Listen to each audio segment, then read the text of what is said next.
Sisu Road to Revenge, or I'll just call it Sisu 2, is a 2025 Finnish-American action film written and directed by Jalmari, Helander, and stars Jorma, Tommila, Stephen Lang, and Richard Brake. The plot picks up where the previous film ended with Tommy Korpi, looking to rebuild his home in a different part of Finland after the border lines were redrawn by the Soviet Union following World War II. And I did review the 2022 film around the time that it came out, a little bit afterwards, and I was a big fan of it. I thought it was just awesome. And actually, I don't even know, or I didn't even know the sequel was coming.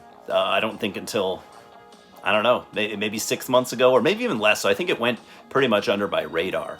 So recently we got a second Nobody film, and I think I'll refer to John Wick, Nobody, and Sisu as pretty much like the holy trinity of modern action franchises.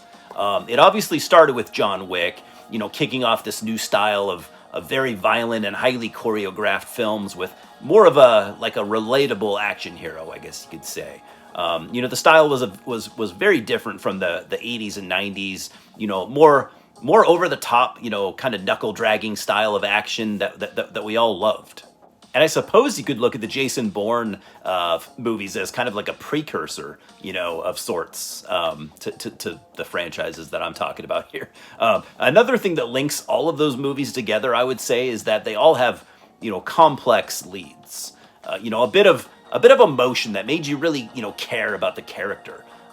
John Wick had the ex-wife and the dog thing. Nobody had the guy that just wants to kind of be a good dad and a good, husband that protects his family. And Sisu, has the Tommy, the silent man.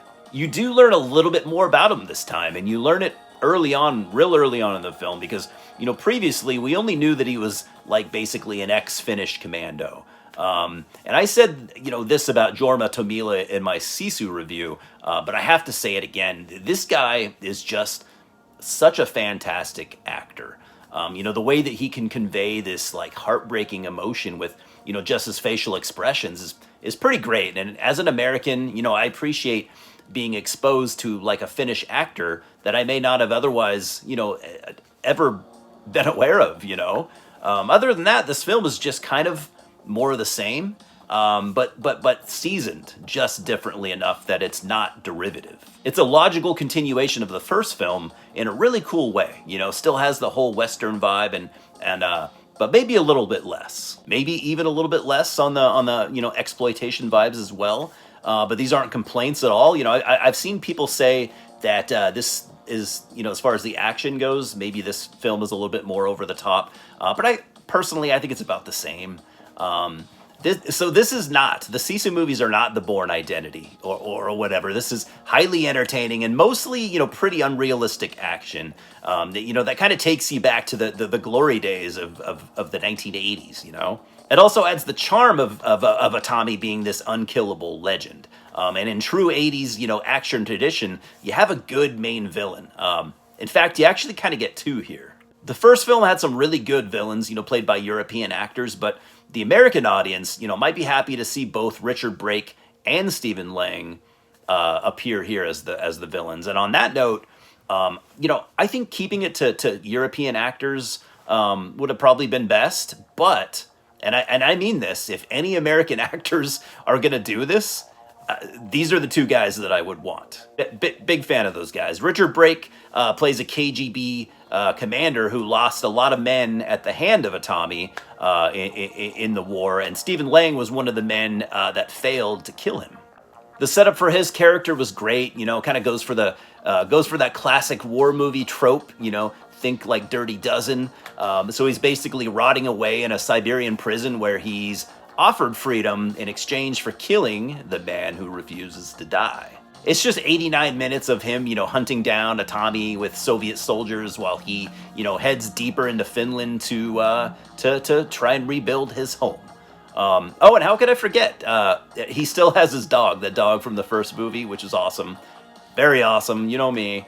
And I've been consistently thinking of whether I liked this as much as I did, the previous film, or maybe more. Because I do think I might like this one more. It could be recency bias.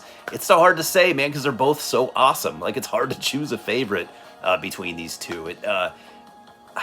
I'll just say it's a pretty damn close call. Probably a tie. I mean, they aren't that different. Both are amazing blasts of just nonstop action. With Western and exploitation elements. And for that reason, any old school action fan should be happy as shit for this franchise, even more than the John Wick stuff and whatever else. I think this should appeal. If you're a diehard '80s action fan, that this should appeal to you. This should be your franchise. You should have both of these movies in your collection.